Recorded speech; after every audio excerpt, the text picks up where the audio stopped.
We interrupt this program to give you a bulletin just received from one of our naval units at sea. A large object traveling at supersonic speed is headed over the North Atlantic.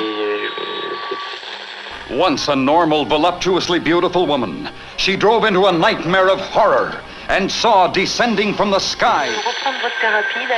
Just a minute, ladies and gentlemen. I think something is happening.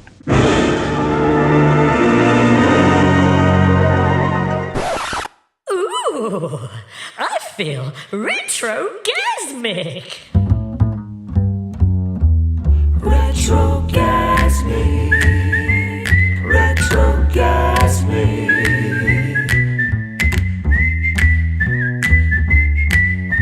With Didi Deluxe and Hetty Le Bomb. Welcome to the RETROGASMIC PODCAST. I'm Didi Deluxe. And I'm Hetty Le Bomb. Now, this is a very momentous occasion, our very first podcast. It seemed like a great idea a few weeks ago, and... well, here we are. It's taken way more work than we thought, but... Well, what are we about? What's our manifesto, Didi? Well, I guess there's a huge vintage scene around New Zealand, but it seems to be in little pockets. So there's the pin-up scene, there's the rock and roll dancers, there's the swing dancers, there's the kind of the tattoo and fashion people, there's the classic car guys, there's the hot rod guys, obviously there's the music, but it all seems to be in little pockets. And as we've been touring around the country, we've kind of bumped into people and made lots of friends, and we've realised that there's nowhere where all of this comes together. So this is what we're going to try and do. And that's right, we want to bring it all together under one nice big umbrella. So we can all talk to each other. That's right. So today we've got a wonderful guest for our first show, Fran Robertson, decorator of people and things and universes. And the reigning queen of Viva Las Vegas. Which was an astonishing achievement, absolutely astonishing. She's a lovely lady and it's a fantastic interview, so do hang on for that. We have the vintage trivia. Okay, and we're going to call our roving reporter, Winki Watters, and see what she's up to. We've got... what else have we got? Oh, we've got a movie review. That's right. Attack of the Crab Monsters, 1957. That's a great film. One of my favourites. Now, before we kick off, I would like to mention the Labour Day hop that we played at a couple of days ago at the Postman's Leg in Glenfield. It was a fantastic event. The weather was beautiful. Great music all day. The Lindy Tops that supported us were wonderful. Huge thanks to Scott and the team there for hosting it and being so supportive. Big shout out to Stacey Marie for organising the pin-up pageant. All the girls looked utterly amazing. Yes, it was a brilliant event. Really enjoyed. It was really hard to judge, actually. We struggled figuring out who... I mean, you all deserve to win. You all deserve to win. Yeah, and there was like 3 or 4 first-timers who just did fantastically well. They must have been terrified, but they looked great and did really well. And a massive shout-out to Miss Lily Grace, who was a very well-deserved winner. Yes. So let's kick off with the vintage trivia. So I'm going to tell her the answer later on in the show, but just chew this one over. Which actor starred in the TV series The Saint and later played James Bond? Ooh, I think I know the answer to this one. Oh, give people an easy one to start off with. So which actor starred in the TV series The Saint and later became a James Bond?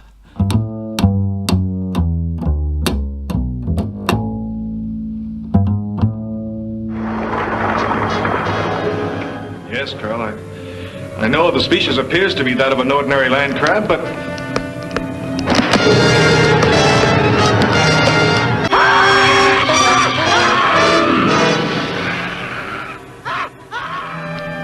Never before have land crabs been so terrifying and utterly hilarious as they are in Roger Corman's 1957 B-movie masterpiece, Attack of the Crab Monsters. On an isolated Pacific island, the Navy lands a party of daring scientists to solve the mysterious disappearance of an entire atomic research team. Starring Richard Garland and Pamela Duncan as biologists, who are also fiancés, who have become trapped on an island terrorized by giant telepathic crabs. Points for creativity. Okay, Professor. How are the crabs blowing up the island? I am not sure. But imagine they are able to send out arcs of heat. They are packed with it. They can melt and fuse parts of the caverns, explode the materials contained, and bring about the slides. Seems plausible. It's no good shooting, Dale. The bullets pass through it just like X-rays.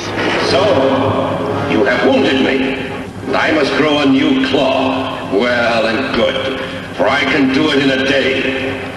But will you grow new lives when I have taken yours from you? The crabs are spectacularly awful. A low budget cannot account for this.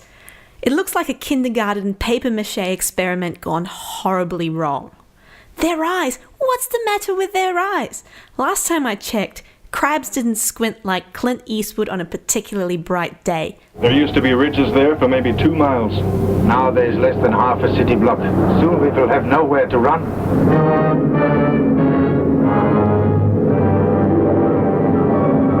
Roger Corman, who also blessed us with gems such as The She-Gods of Shark Reef, Teenage Caveman, and The Saga of the Viking Women and Their Voyage to the Waters of the Great Sea Serpent. He's in top form here. I thoroughly enjoyed it. It's a perfect way to unwind after a stressful day. I give it a 4 out of 5 on the B-movie scale. 1 being just awful, and 5 being so awful, it's absolute genius. Where's Winki? Here's Winki. Oh, hi, Winki. Where are you? I am on Peacock Road getting ready for a wedding. Oh, whose wedding is it? Lauren and Brandon Elders from Tiamutu Hot Rock Club. Oh, congratulations. So looking absolutely sterling today, I've got to admit. Who you are? Oh, yeah. Go on, give us a rundown of the outfit. Right now I am wearing a 1955 dress full of bel airs. What colour is it? We need to know. And Cadillacs. Eh? What colour is it? We need to know. Are you there? Yes. What colour is it? It is pink, purple, and baby blue. And I am wearing a purple cardigan with the only One Never Deluxe V8 badge because you need one of those. And do you have a hat on? Do you have a hat? No hats. My flash on my camera will knock them off. No good with hats. Okay, so no good. So at the wedding, are you there as a guest or are you in your photographer role? Actually, I'm in my photography role and I'm the official photographer, so I've got a big job ahead of me. Fantastic. And is the weather good down there? Yeah, it's not too bad, but overcast. So really good for me. I'm really stoked actually because I'm not having to contend with shadows today, so I'm very happy. Fantastic. But no, everyone's looking sterling. Got a couple of nice Model A sitting in the driveway. Beautiful. And some beautiful flamingos at the entrance. So that's all Winki needs is a good flamingo and a couple of Model A's, and I'm all good. What car are the couple arriving to the event in? They're coming in a Model A. Beautiful. So very exciting. So we've got a good herd of Model A sitting outside. So going with the theme, I wore my dress, which has got all the cars all over it, and put my V8 on. So had to keep in theme with the whole event. So fantastic stuff. Brilliant. Well, look, hope you have a good day. I'm going to just ask you. Yeah. We're going to ask you a random question from our random question list. Okay. Go on. So I want you to imagine that aliens have come down to Earth and they are going to punish the human race for how terribly we've treated our planet. Now, are you with me so far? Yeah, I'm with you. Okay. So as a punishment to the human race, they are going to ban cheese or potatoes. And you are the representative of the human race, and you've got to choose for all of us whether cheese or potatoes get saved. The other one just ceases to exist. Right. It's going to be cheese. So cheese is going to survive, or cheese is going to disappear? Cheese is going to disappear. And do you know why? Go on. Because if we get rid of cheese, then the aliens won't realize that we have cows. And I absolutely love cows. So if the aliens knew that we had cows, then maybe they would, like, you know, run after the cows and then want them for their own. Hang on. So they by getting rid of cheese, the potatoes, they think, you know. So this alien race that can travel through space and can communicate with all of us and can eradicate an entire thing aren't going to be aware that there's cows on the Earth. Is that what you're? I'm not sure that logic really, but we'll go with it. Look, have a great day. Look forward to seeing the photographs, and we'll speak to you soon. Thanks, Winki. Absolutely. We'll see you soon. Bye-bye. So hopefully on the line we've got Fran Robertson. Hi, Fran, are you there? I am. Hi, how's it going? Very good, thank you very much. Hetty sends her apologies. She really, really wanted to do this interview, but she's currently on a desert island recording bird noises. So excited, though. So she's going to get up at 5 a.m. tomorrow to record the dawn chorus. I won't give too much away because it's a project she's working on. But anyway, look, thank you so much for coming on the show. Really appreciate you giving up your time. You have had an utterly remarkable year, haven't you? Thank you. Yeah, I've had fun, and I think it's been pretty great all round. No complaints from me. So just give everyone a bit of background on your kind of dizzying meteoric rise to kind of success and fame and glory. Well, yeah. So for the last since April, I've been the reigning Miss Viva Las Vegas, which thanks. Which is kind of effectively, it sounds wanky me saying this now that I hold the title, but it's kind of like the Miss World of pinup competitions. Absolutely. So there are hundreds of applicants from all over the world every year, and 12 finalists who make the stage, and somehow I got picked in that first top 6 lineup, and then took out the whole competition, which was crazy and great. And it's just been amazing. Like, the response has been massive, because obviously I know that listening to me via podcast, I might sound like a perfectly normal person, but as a rather plus size sort of limpy fat girl, essentially, it's not often that people who look like me win beauty pageants, essentially. We were talking about this earlier. Obviously, myself and Hetty are kind of really embroiled in the whole vintage and retro scene in New Zealand.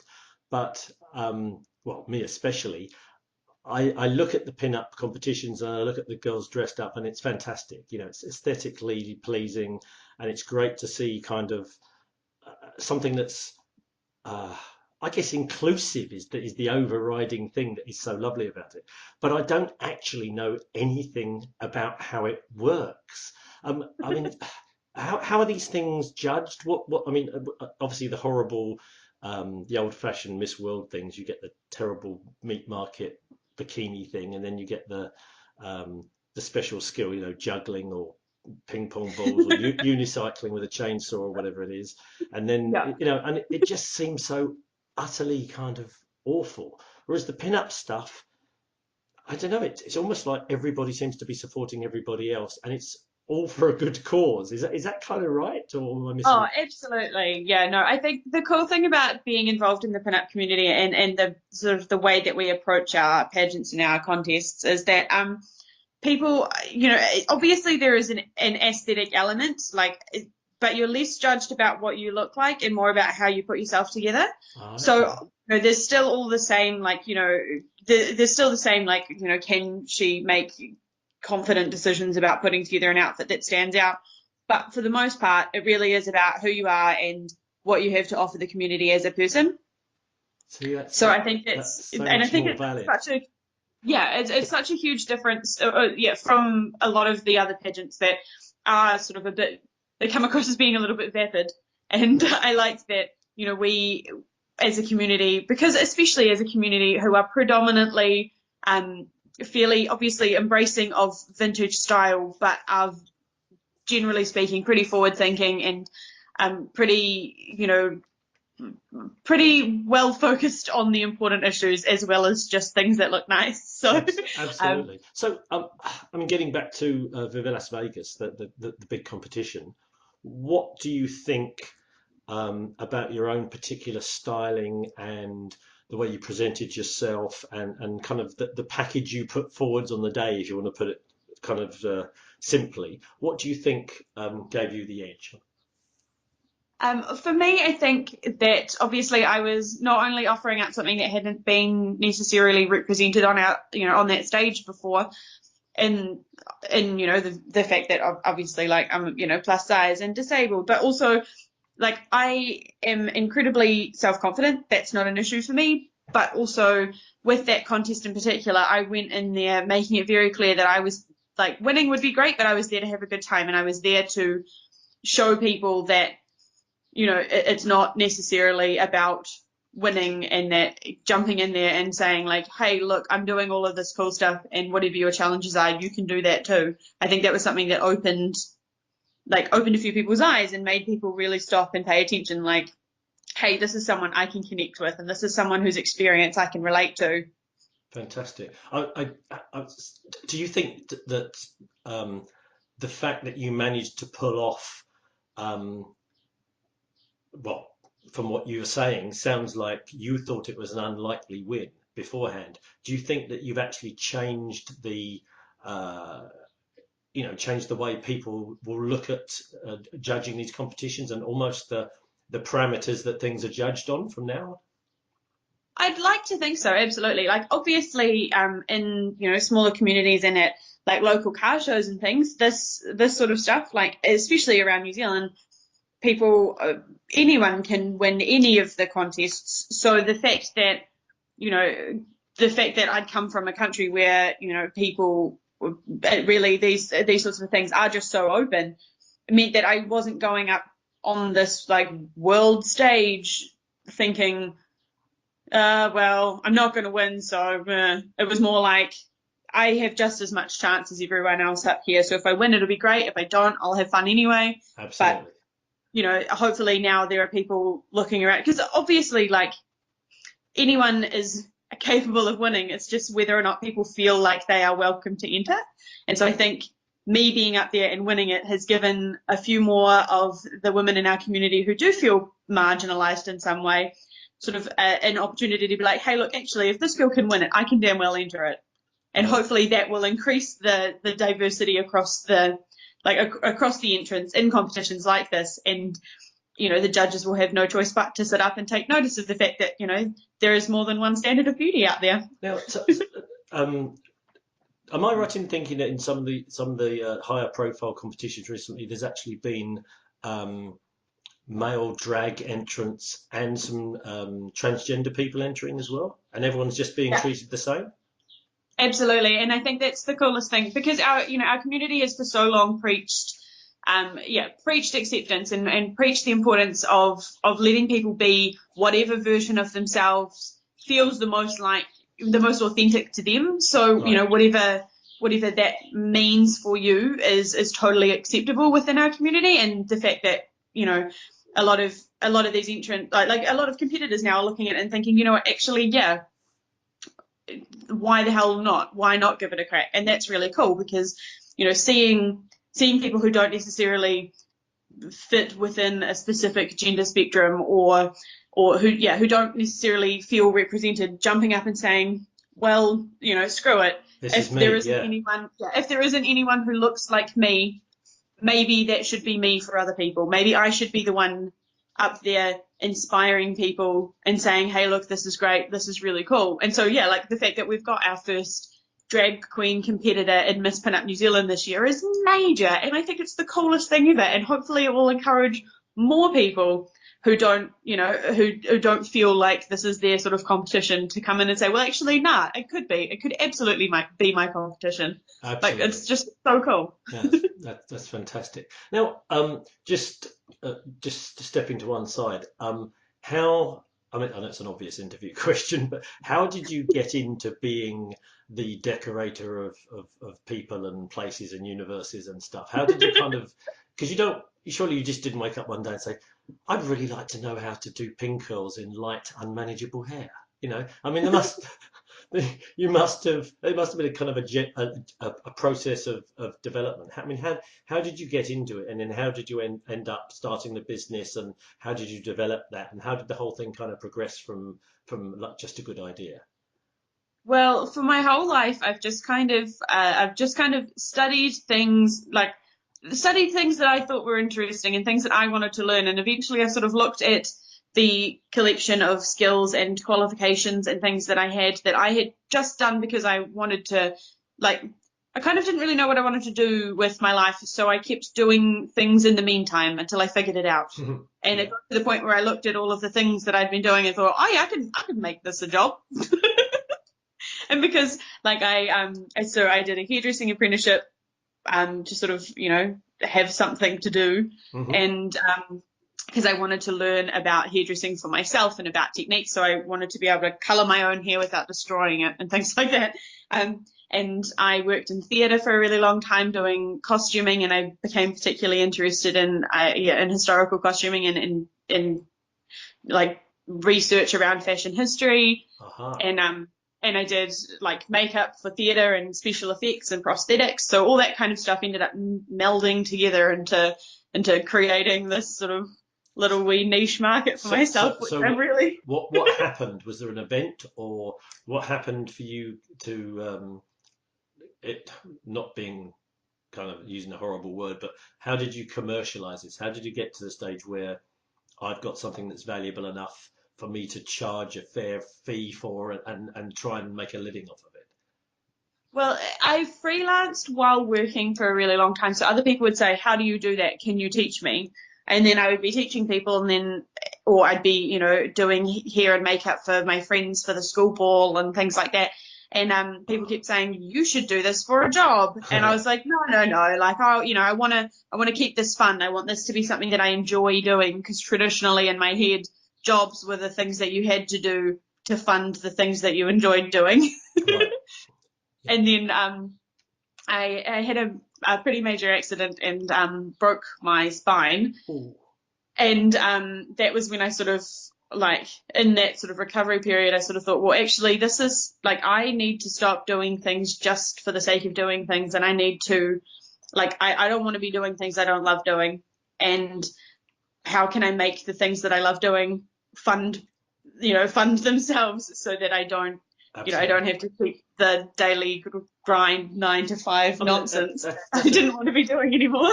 I mean, I'm sure that's what everybody deep inside thinks, but the kind of the faith in yourself and the courage you have to make that leap, to just do things that you love rather than something safer that you might not really dig as much but pays the bills.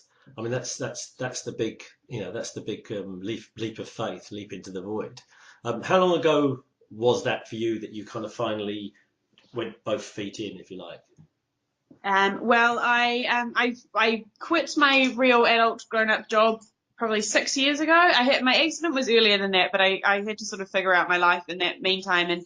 And as things were not, because when something happens to you and you think, oh, I'll get better though. I've had an injury, but it'll get better, and it doesn't get better, and it doesn't get better, and it doesn't get better, and eventually you think, I can't, I just couldn't, it wasn't sustainable anymore. And the work that I was doing, I couldn't continue to keep pouring all of this emotional and physical energy into something that I didn't love doing. Right. So it just made sense for me to pack it all in and try and make a go of this, this wild idea. So in a way, as horrible and unlucky as the accident was, in a way it was a huge catalyst and started off, absolutely a complete rebirth for you almost. Yeah, without question. Like I'd had a pretty rough couple of years because obviously like I'd had my accident and things were like fairly stagnant, and then my little sister passed away, and she was 16, and it was all very unexpected and all pretty horrific, and I sort of took stock a lot of my life at that point and thought, like, this is a kid who would go out and do whatever she wanted and was making, like, had all of these grand plans and was really struggling to nail down what she wanted to be doing because she had so many incredible options, and none of them seemed all that feasible, because when you're a teenager and you've got big ideas, they all seem kind of crazy. And then I thought, well, actually, they didn't have to be crazy. Like, she could have made them work, and I can do these things too, and I can make this work. So yeah, like, while I wouldn't wish any of that sort of like revelation of like horrific experience on anyone else, right, it changed my life in such a major way, and gave me this sort of, the motivation to at least try something new, because realistically, like, life is incredibly short and you might as well be enjoying it while you can, Look, I've got nothing but admiration for the way you've kind of dealt with everything and sifted through it all and got something good out of it. Now, can you just tell us a little bit about have you got two businesses or one business? Because you've got a partner. Oh, sorry. Yeah, it's complicated. I have two businesses. So I sort of co-run and operate the beauty school Dropouts, and we do vintage style hair and makeup and workshops and photo shoots and all kinds of things all over the country. And we've got a team of sort of 6 or 7 that work with me to bring vintage styling to the masses. Yeah. And then as Fran Robertson, decorator of people and things, I do all kinds of nonsense. So it's I do a lot of like creating. I do like flowers, flower crowns, and all that kind of thing. I do a lot of interior staging and set design, because that was where I sort of kick-started in theatre, with set design and costume. I didn't realise you did that kind of stuff as well. Yeah. Yeah, well, that sort of, I don't tend to market it that well, because I've got like a fairly solid customer base, so I don't want to make any more work for myself. But that's sort of what I do, like, during the week, essentially, and a lot of wardrobe styling. So customers, like, either for events or for theatre and things, or alternatively for private clients who just want like a wardrobe overhaul and want someone to come in and, like, pull all their stuff out of their wardrobe and figure out what combos to put together, or what they need to rebuild, or if they want to, if they're starting a new job and need to sort of cultivate a new look for themselves, then that's what I do as well. So you're helping other people rebirth. That's fantastic. Yeah. So, because there are so many people who have in their head that they don't, they need to be brave, or like, I'm not brave enough to dress like this, or I'm not, like, I need to change my wardrobe, but I'm not really sure where to start. So it's like, well, I'm someone who's perfectly confident telling people, like, hey, just tear it all down and build it up from scratch. Like, figure out what you want to be doing, and even if it means just easing your way into it, like, I think because I'm so, like, I'm super comfortable with the way that I look and the way that I dress, people sort of feel a little bit at ease with that, because I'm not going to make them, I'm not going to force them into anything, but I'm also not going to let them just be comfortable. They have to push their boundaries a little bit. No, absolutely. That's really cool. Okay, I've got a question here from Hetty.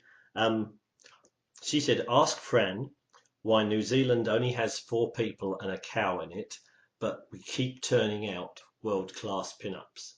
I mean, per head of capita, it's like, I mean, you can't go to Pack and Save without bumping into someone that's won the pin-up of the year or something. It's utterly incredible. Why is that? What is it about the New Zealand vintage scene and the New Zealand kind of sense of style that keeps producing all these great pin-ups? Well, I think a lot of it has to do with, the classic Kiwi, like, attitude.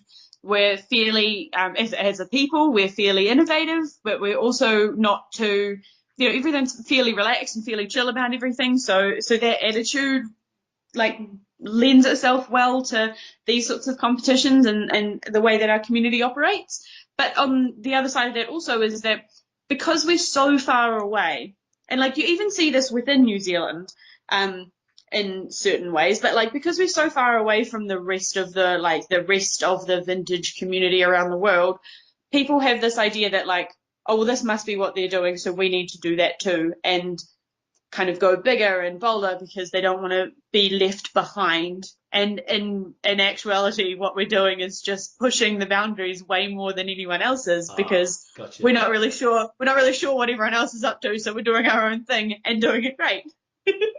No, I mean, it is really remarkable the amount of success that the pin-up scene has had. So, in the next, I don't know, next couple of years, where do you think the scene's going to go? Well, everyone, like I think what we're seeing now across the board, not just specifically within our community, is that with the way that people interact with social media, people are seeing so many more different styles and different ways of self-expression. Yeah. So like more people are feeling so much more confident to, wear what they like and be who they want. So, our scene is continually growing and people are being much more inventive and people are not feeling like they have to be changed to a very specific look anymore. Yeah, I saw there's a lovely lady in Christchurch, I think she is, that's kind of like a goth pin-up. And it's just a fantastic thing. The whole thing is black and kind of, she's like the most elegant Addams Family extra ever. It's brilliant. Yeah, and that's the coolest thing ever is people are starting to think like just and don't feel like they have to be defined by a certain label anymore. And so you've got people who are mixing and blending and creating their own looks, which is really really cool. And obviously, the community can only benefit from that because every community will always benefit from, a broader range of expression. So sure. I'm just, my hope is that everyone just continues to just keep killing it and not feel tied to what they think, pin-up means or what they think, rockabilly means and more just going with what they feel works for them.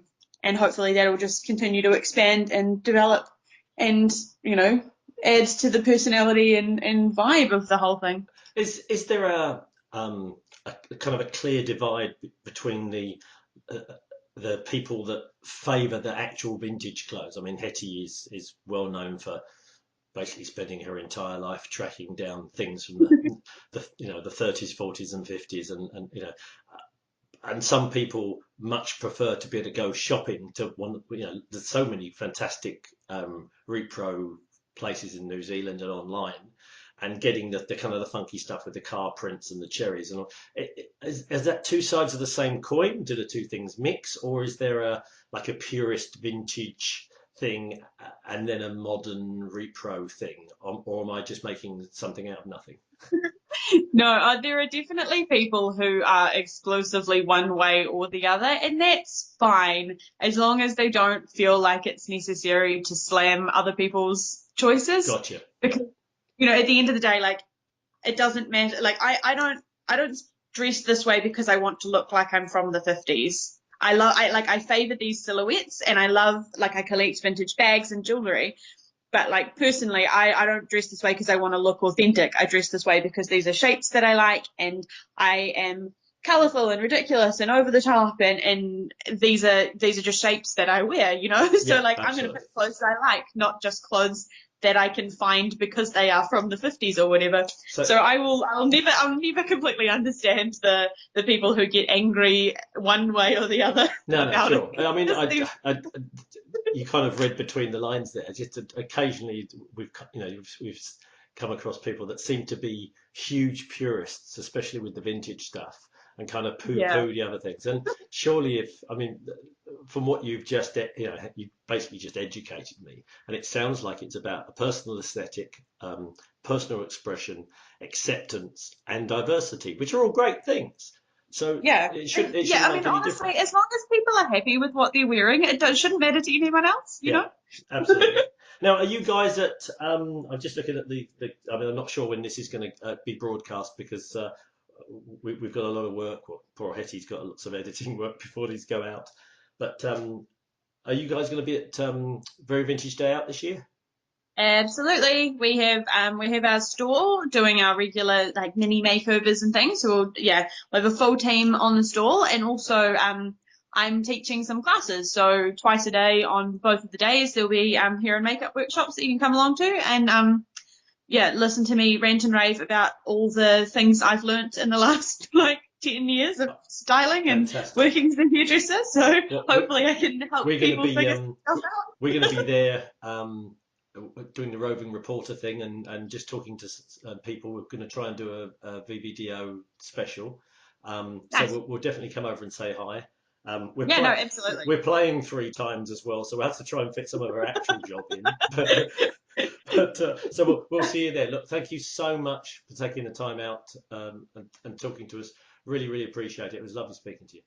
You too, absolutely, and I will see you around. See you later. Thanks, Fran. Bye-bye.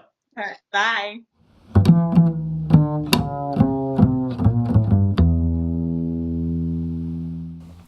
So the trivia quiz answer, I know most of you will have got this. So the Saint, also known as Private Detective and Playboy Simon Templar, was played by Roger Moore. He sadly died last May, aged 89. That's a pretty good innings, though. Yeah. I would be happy with that. And he was still a good-looking man. That's right. Yeah. Do you know he had his own clothing brand? Oh. I think he was in a show called The Persuaders with Tony Curtis, and he was like Lord Brett Sinclair or something like that, and Tony Curtis was like a playboy that for some reason always wore leather driving gloves, which was a bit weird in some scenes. But Roger Moore basically agreed to do that show as long as he could wear only clothes from his clothing range. And in the credits, you see clothing by, and then this huge signature, Roger Moore, which takes up the whole scene. Now, bearing in mind this was the 70s, so they were like powder blue safari suits with half belts and paisley cravats. It's absolutely fantastic watching them do action scenes and fights dressed like that. Oh, brilliant. It's just wonderful. So he played Bond. He did 6 movies altogether. And James Bond, done by Roger Moore, was kind of a bit more quirky and a bit funnier than the kind of the hard man kind of smouldering Sean Connery one. Yeah, oh. Obviously he didn't wear a wig like Sean Connery, but yeah. So he has fantastic hair. Just marvel at Roger Moore's hair sometimes. If you want to look at the best bouffant hairstyling, if you go to the early black and white Saints and look at his hair, you could almost surf it. It's fantastic. Interesting fact about Roger Moore: he started off, his first job was in an animation studio back in the days when they used to hand paint the cells, and by all accounts he was doing quite well, and then he made a massive mistake on something, which I'm reading between the lines, I don't think he owned up to, and it was found by the studio manager later on, and he was fired on the spot. So he kind of drifted around a bit and did a bit of extra work, and then purely by luck, his dad George was a policeman. And his dad was sent to investigate a robbery at film director Brian Desmond Hurst's house. Now, he was a fairly well-known director at the time and had done a few big kind of Roman and Greek and period piece extravaganzas. And somehow he managed to introduce Roger to Hurst, and he got his first job as an extra in the 1945 movie Caesar and Cleopatra, which starred Vivien Leigh and Claude Rains. Wow, that was fate, wasn't it? Although, I think even if he didn't have that break, I mean, just look at him. He was just destined to be a star, wasn't he? Oh, for sure. I mean, by all accounts, he was a very good actor, and he's a classic kind of male model. He doesn't get more suave than Roger Moore. Suave, that's it, exactly. Yeah. And he's the master of eyebrow acting. Oh, yeah. Yeah, just one eyebrow moves and that's it. Oh, yes. Yes.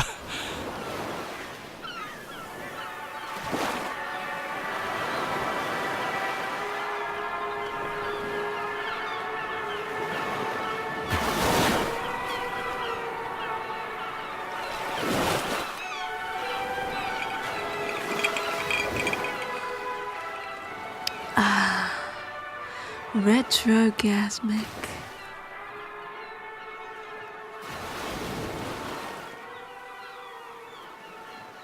So thank you very much for listening to the show. We really appreciate your support.